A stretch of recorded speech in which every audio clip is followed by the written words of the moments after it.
Sam.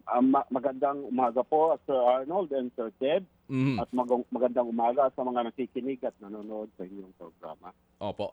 Sec, overloading and overcapacity yung initial findings ninyo ano sa paglubog nga po nitong ferry diyan sa may Basilan. Lilinawin ko lamang po kasi binabanggit po ninyo dito ito yung rolling cargos at yung mga tao rin mismo, no?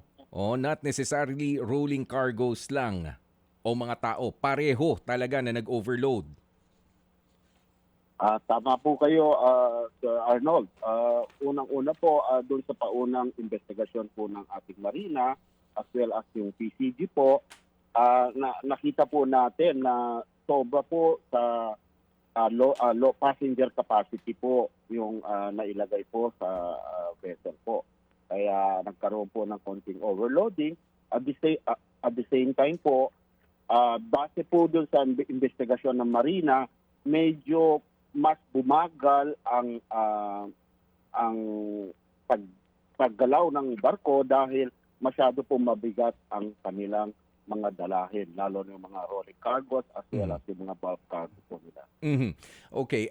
Doon nga po sa punto na ayon din po sa inyong investigasyon, hindi sinukat yung timbang ng mga rolling cargos. Oho, ano po Opo, ba yan? Normal po ba na paminsan-minsan kapag ganitong van, ipinagpapalagay na lamang, halimbawa, di ho ba mga sasakyan yan?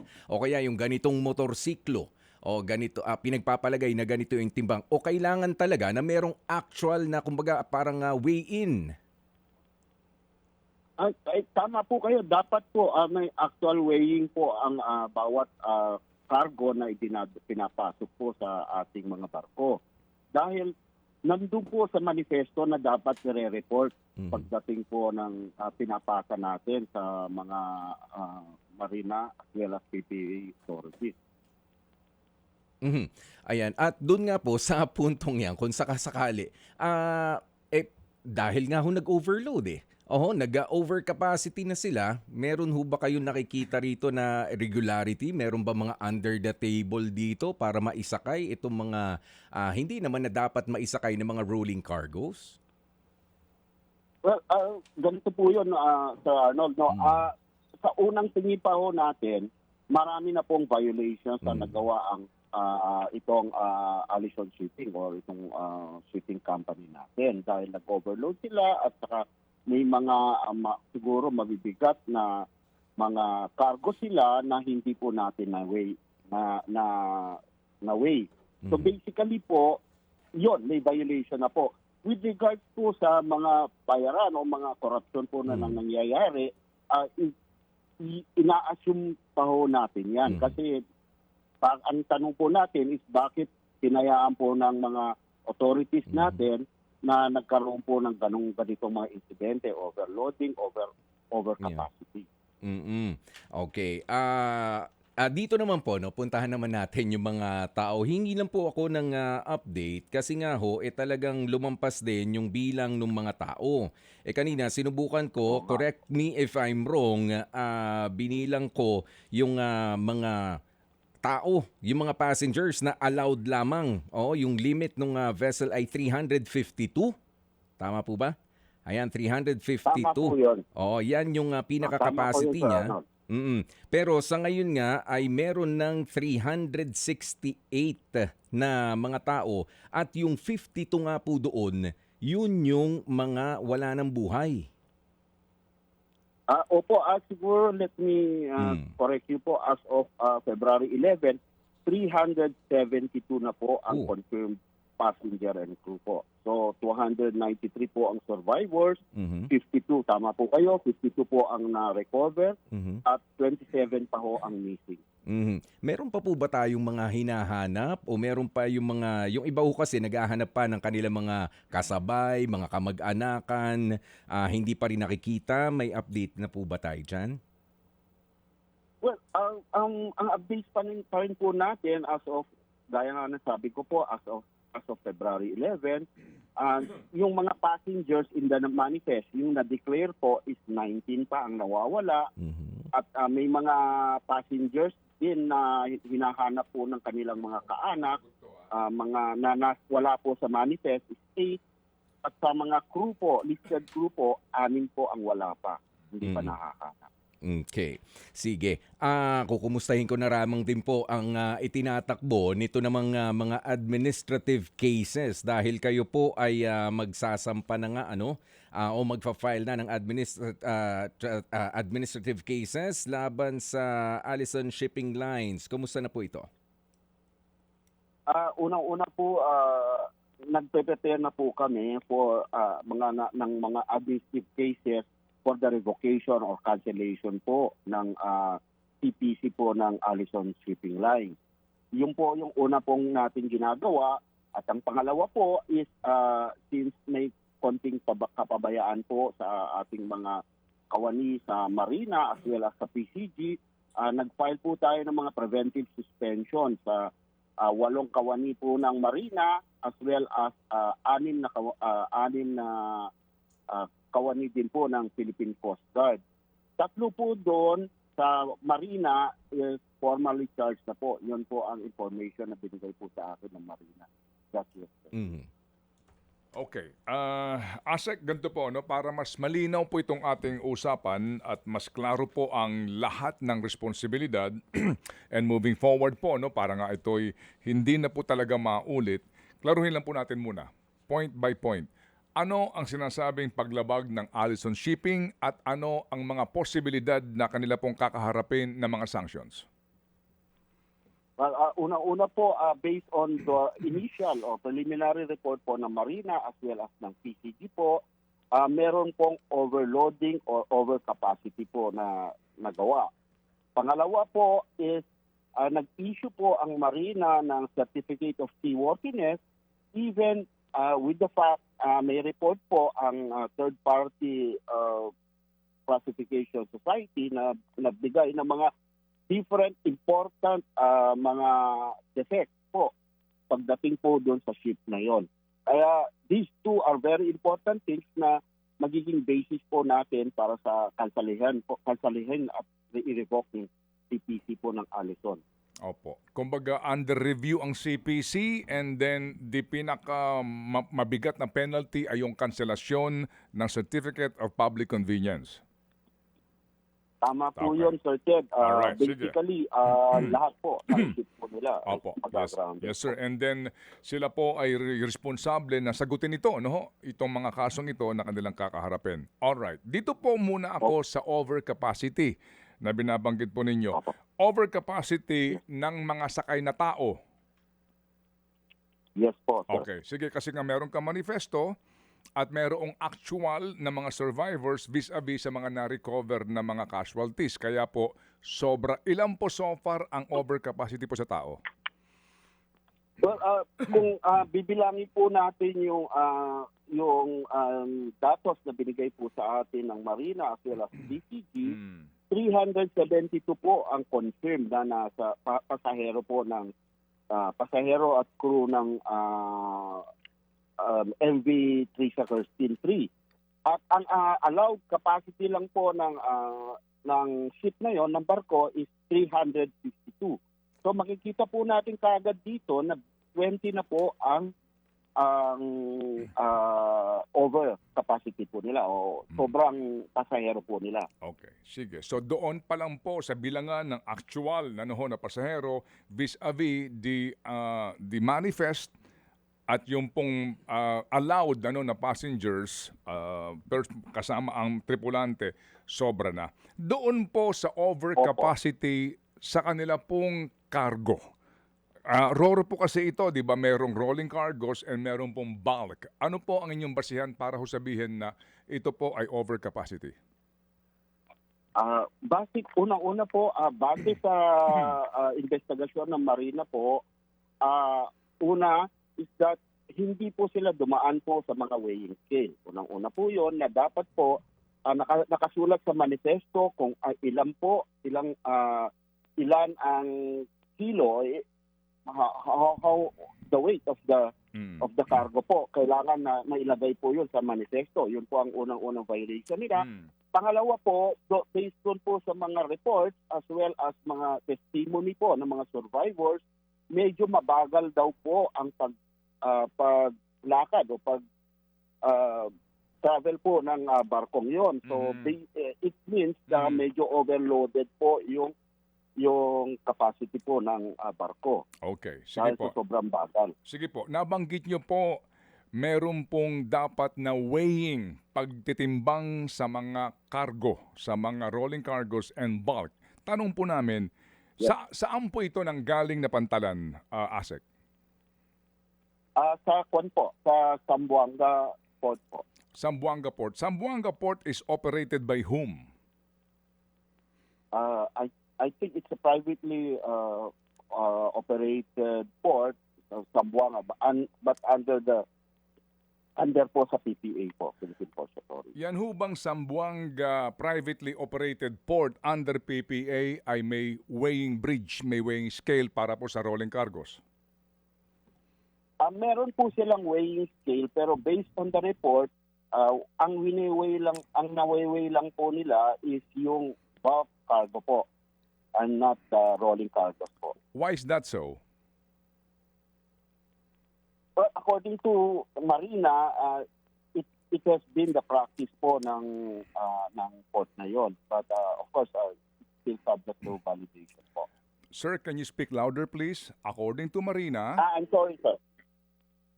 Actually po, according to the report of the Marina, regular po na hindi po dumadaan ng mga rolling cargos sa weighing scale po ng port.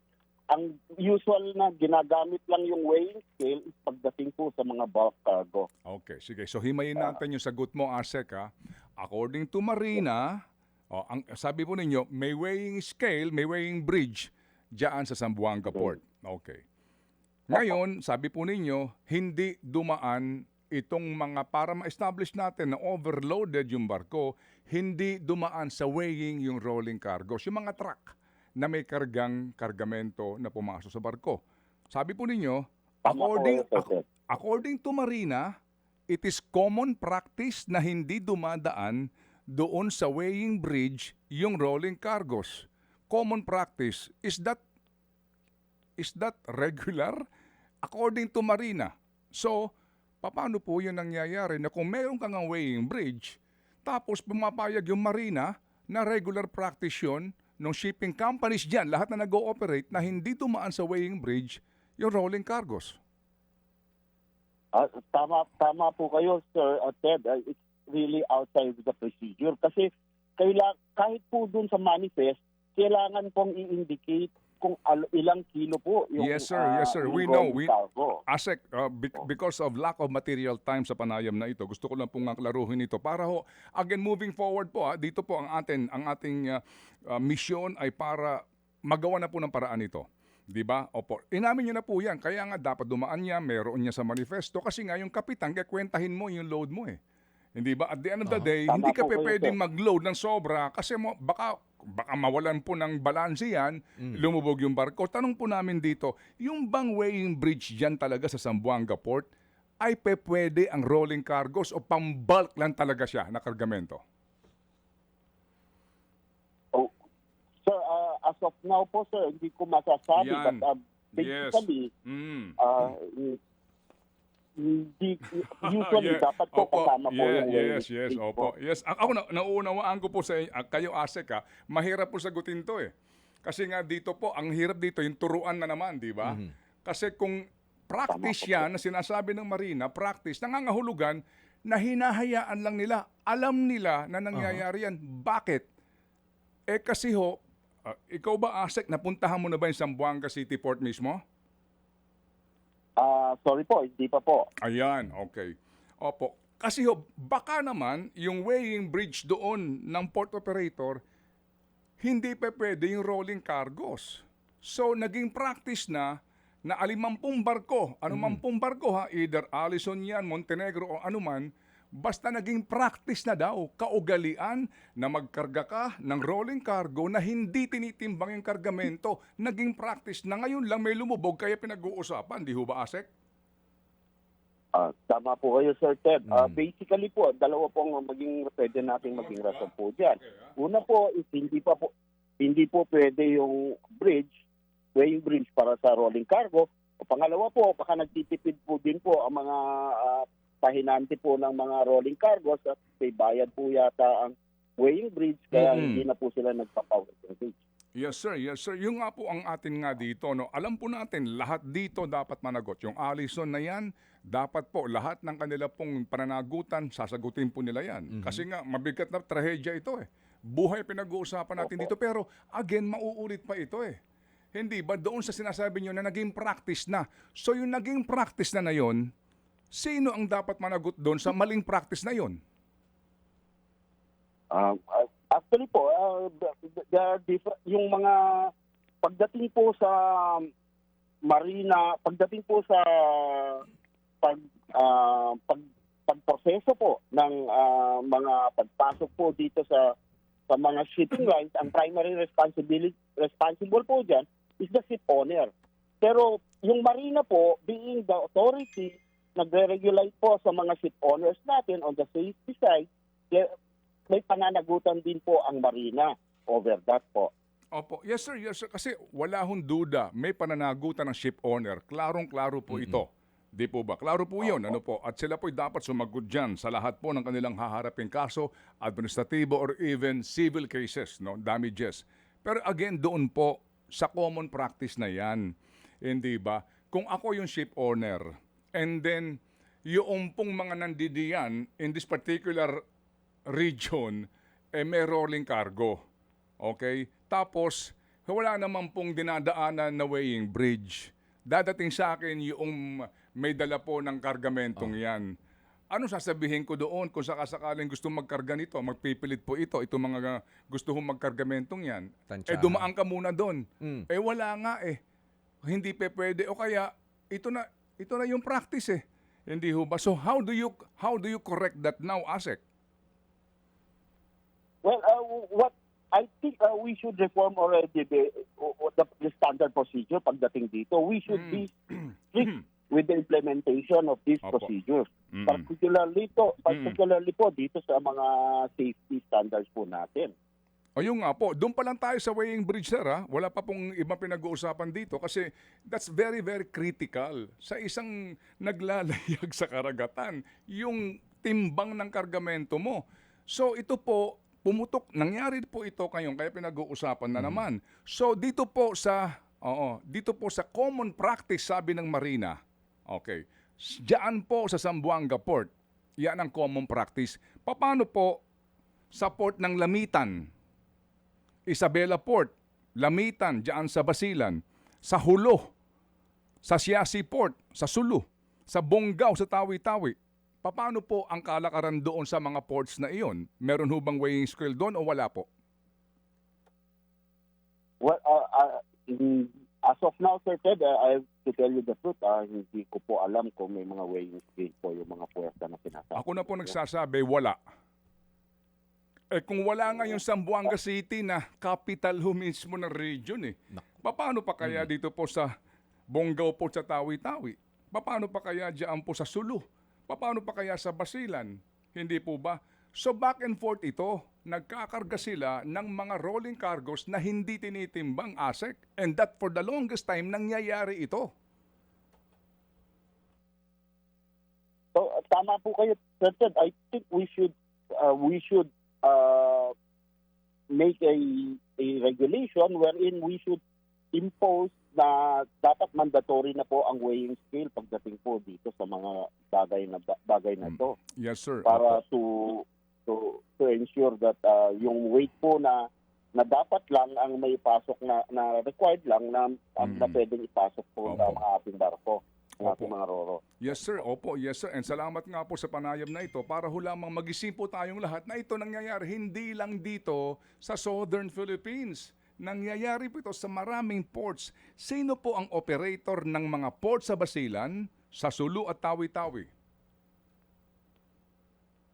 Yung sa pagdating sa Zamboanga, ang pwede ko pa lang pong i-confirm is the Global Port po. Global Port Zamboanga Port po. Opo. Pero sino ang operator ng port sa Basilan, sa Sulu at saka sa Tawi-Tawi? If I think it's the Philippine Ports Authority Yes, po. opo. It's PPA. Philippine Ports Authority. Ang PPA ho ba gobyerno? Gobyerno din po. Actually po, na under din po sa akin po. Opo. Ang PPA ho ba ay isang government-owned and controlled corporation? Yes po. Opo. Kumikita po sila, di po ba? Opo, Yes, kumikita okay. din po sila. So meaning, may pera ang PPA. So, pag pinag-usapan po natin ang mga weighing bridge, may investment dyan. May gagamitin kang gamit dyan para timbangin ang mga rolling cargo. So dito po ngayon, sa mga ports na binanggit ko under PPA, in this particular region, for the longest time po, hindi nag-i-invest ang PPA ng weighing bridge dito kahit na alam ng mga taga doon na hindi tinitimbang yung kargamento na isinasakay sa mga roro sa mga islang ito, ASEC. Tama po kayo, Sir Ted. So I think one of the things that we should do really is to find ways on how to invest on these things po, particularly yung mga weighing things po. Opo. Sige, so ganito po sir, kaya nga ho, ako ay nagagalak po na kayo po nandidiyan po ASEC, ano po, para nga malinawan po tayo sa isyong ito, para hindi na maulit yung pong atin dito eh. So kung sakasakali po, ano ho, para ho natin masettle tong issue po ng weighing bridge na ito. Oo. Ano po ang magagawin ngayon ng DOTR para po masiguro na yung mga binanggit kong mga port sa mga islang ito, ngayon, malamang may nagkakarga na naman dyan. Paano po yung pong pagkakaroon ng gantong uri ng infrastructure na kailangan para sa safety po ng mga sumasakay sa barko? Siguro po, I think for your information din, Sir Ted, ang secretary po ng Department of Transportation is a member of the PPA board, which I am the alternative representative po. I will suggest po sa board po na to invest on the weighing bridge po. Opo. Sana nga po yan pong ating prayer, ano po, ASEC. Again, sir, ano po, not for anything else this morning, sa mga nakikinig po sa atin ngayon po, no, sa mga nasa Mindanao, para lang nila maintindihan, oo nga, ito ang sitwasyon. Matagal na po itong trahedya naghihintay na mangyari. Yung overloaded. Kapag po yung sobra, lalo na ho, di ho ba ASEC, kasi po kayo po USEC for maritime, ano ho, di ba ang binabalanse ng kapitan yan, yung kargamento, di ba? Tapos tinatalian yan, may lashing ang tawag doon. Ngayon kapag sobrang bigat, pag sobrang bigat ng truck na may kargamento, nataon ka doon sa yung sinasabi na nangyayari sa karagatan, yung bigla na lang lalaki ang alon. Para ka rin nalulubak. Kapag kumalas, yung isa, kalasan na lahat yan, mawawala sa balanse, lubog ka kaagad. Nagpanik ang mga pasahero, lalo nakadagdag. Hindi po ba? So napaka-importante yung timbangan. Kasi ang lumalabas, yung kapitan, lalabas ng barko kapag puno na, titignan niya yung level ng lutang sa dagat. Yeah. Para sabihin niya, na pwede, kumbaga mano-mano ba, na pwede siyang maglayag. Yan, kumbaga, yan ang nangyayari. Di po ba sa ngayon? So dito po sa pangyayaring ito, dito ho ba, kanino itong negligence? Kasi ito po ay standard sa maritime industry na tinitimbang mo ang rolling isasakay. cargos mo. Pero in this case po, yung trade and commerce sa region na ito malakas. So in this case po, who is negligent? Because you're claiming ngayon sa inyo pong report na may mga negligence na sinasabi. In this case po, who is negligent? Is it PPA? Is it Marina? Sino po? Well, basically po, pagdating po sa pre-departure inspection po, safety inspection, meron din po obligasyon po o mandato po ang Philippine Coast Guard to see to it that all the cargos as well as the passengers are safely on board po, safely on board. Kaya po ng tinitingnan po dapat meron kasing checklist po ang PCG, tinitingnan kung yung lasting na ginawa po ng master ng ship has been done in accordance with the rules. Ganun po, tinitignan po rin nila kung Opo. merong overloading po ng mga pasahero. At Opo. tinitignan po rin nila kung meron pong mga life vest ang mga Yes, sir. tao. Opo. Sufficient Opo. life vest for all the Opo. different Opo. passengers. Opo. Dito po, sige. So dito ho sa mga pasahero, ASEC, hindi ho ba kalakaran dyan kapag aalis na yung barko, nagbibilang ng pasahero, di ba? May counter. Opo. Tama? Opo. Yun, sino ho ba ang dapat magbilang? Yun lang pong shipping company o kasama dito yung Coast Guard na nagbibilang o yung pong Coast Guard maghihintay na lang sa report ng shipping company yung kanilang tagabilang may yung counter sa daliri. Yeah. Binibilang niya yun sa barko. So sino po, ano po ang papel doon ng Coast Guard para lang masiguro na okay, sakto yung dami ng bilang ng aking passengers per head count and then kapag lumayag ka na, meron palang mga stowaway kung tawagin o kaya yung rolling cargo pala may mga taong May tao. sakay. Kasi nga hindi nakabili ng ticket or puno na, nagpumilit sumakay, doon mo na titikitan sa habang naglalayag ka. Kanino po yun dapat? Yan ho ba'y Coast Guard na responsibility na mag-inspection ho actual sa barko? Una po, klaruhin ko lang po, Sir Ted, ang primary countable po dyan would be the ship owner. Sila po ang gumagawa talaga ng head count. Ang trabaho po ng Philippine Coast Guard is the verification of the passenger load. Basically po, kung bine-verify niya po yung manifesto na binibigay po ng ating ship owner o ship liner. Ayun, opo. So kumbaga dito, dapat dito yung ship owner mismo ang responsable at may pananagutan kapag ikaw ay maglalayag ng sobra-sobra sa dami ng iyong allowed na pasahero. Opo. Klaro yan, ha? Klaro yan. Ang ship owner po ang may responsibility. Ang Coast Guard, ano ho ba siya? Nakaupo lang sa opisina, dadaan yung papel, pipirmahan niya yung clearance, o yung Coast Guard, meron din siyang responsibilidad na puntahan yung barko, Actual. umikot-ikot doon, alamin kung Inspection. mukhang parang mas maraming pasahero ngayon. May ganun ho bang responsibility ang Coast Guard o ito ho'y purely ministerial lamang? Hindi po. Kailangan po puntahan nila at makita nila kasi sila po ang may mandato to verify yung passenger load. Hindi lang po kung ano po ang binibigay po ng ship owner or ng ship. Ay yun na po, pipirmahan niya lang po. Hindi po hindi lang po sa table approval lang po to. They have to see to it that all yung kung ano po nakasulat sa manifesto is tama po. Opo. Sige po. So, ASEC, ano ho bang dapat na gagawin ng ship owner, regardless kung anong kumpanya po kayo, kapag during the voyage, may mga hindi nasama sa manifesto. At pagkatapos po hindi nasama sa bilang at sila obligadong tikitan doon, di ba? Doon ka na magbabayad ng pamasahe mo habang bumabiyahe. Ano po ba ang doon? Meron ho bang panuntunan po ang marina doon o ang DOTR kung ano ang dapat na gawin nung pahinante ng barko? Actually po, meron pong panuntunan po ang marina po regarding po dyan. At it is really not allowed for the ship owner to issue tickets on board. Ang kailangan po kasi under the marina rules po, kailangan na-issuehan muna ng ticket bago po makapag-board sa barko. Opo. Kumbaga, no ticket, no boarding. No ticket, no boarding. Tama po kayo, Sir Ted. Opo. Pero kapag sakay na yan ng barko, hindi mo naman pwedeng ihulog yan sa dagat, di ba? Kapag sakay na siya ng barko, paano kaya yun kung may mga stowaway? May mga ganyan po kasi May sa mga barko. sumiksik. Paano po yun?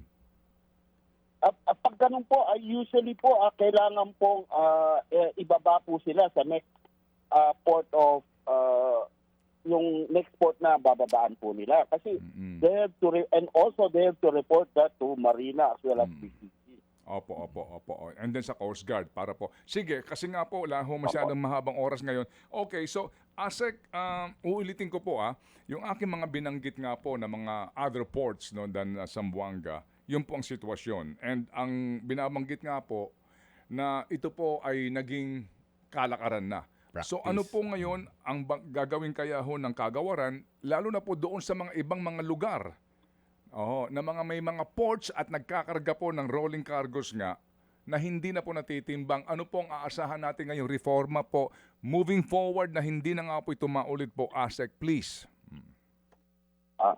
Unang-una po siguro, number one, sa Marina po, to really be stricter in the implementation po ng mga standard operating procedures po ng pag-load po ng mga pasahero as well as mga cargo. Kasi po, napaka-importante yun kasi kaya kailangan pong maging stricto po sila. At pangalawa po, siguro I will request the management of Philippine Ports Authority to invest more on the weighing bridge para po ma-implement po natin yung tamang procedure pagdating po sa loading ng mga pasahero at mga cargo. Opo. Kasi din po, it's a shared responsibility. Hindi po lamang ito ng PPA, di ba? Ng Coast Guard at Opo. maging ng ship owners at maging doon sa mga pasahero. Yung pong sinasabi din ng mga pasaway at matatapang na pasahero na kapag nandidiyan na po't Opo. nagkakarga at nagkaroon ng pag-question at galit at may mga pagbabanta, mahirap din po sa ganung sitwasyon. Kaya po nangyayari nga itong mga gantuhong uri ng trahedya kapag po may mga hindi sumusunod sa mga patakaran. Sige po. So ASEC Villamor Ventura Plan, salamat sa inyo pong panahon at baka pwede ho kami makakuha po ng update po. Ano po, sir, please, kapag meron na ho kayong pinakahuling balita po tungkol sa reformang ito at sa mga gagawin po ng DOTR para po sa pananagutan ng mga dapat na managot sa kasong ito. Maraming salamat, Sir Ted, sa pagkakataong maipaliwanag yung mga ginagawa namin dito sa Kagawaran at Marina PCG. So basically po, yung opisina ko po is always open to any questions and updates po pagdating po dito sa mga dapat namin gawin, lalo in response po dito sa insidente ito. Rest assured, Sir Ted, that my office is always open. Pwede po kayong tumawag lang po sa akin pagdating. Opo. sa At mga updates na At gagawin kami po ASEC sa aming pong programa, sa aming palatuntunan ay bukas po lagi para magamit po ang aming pong medium sa pagpapalagana po ng informasyon na makakatulong po sa maritime industry. Salamat po ASEC at mabuhay. Salamat, Sir Ted. Salamat po. Salamat na marami. Mga kapatid, brothers and sisters, saan ka pa? Dito na tayo sa totoo. Dito na tayo sa True FM. Mga kapatid, mag-subscribe and follow po kayo sa social media accounts ng True Network PH. Yan po kami. Hanapin nyo lang True Network PH, Facebook, Instagram, YouTube, TikTok, and podcast. Mapa Apple or Spotify man yan, mahahanap nyo kami. Lahat ng mga napapanood at napapakinggan nyo po sa programa, nasa social media accounts namin yan. So, paano mga kapatid? See you sa social media! Dito tayo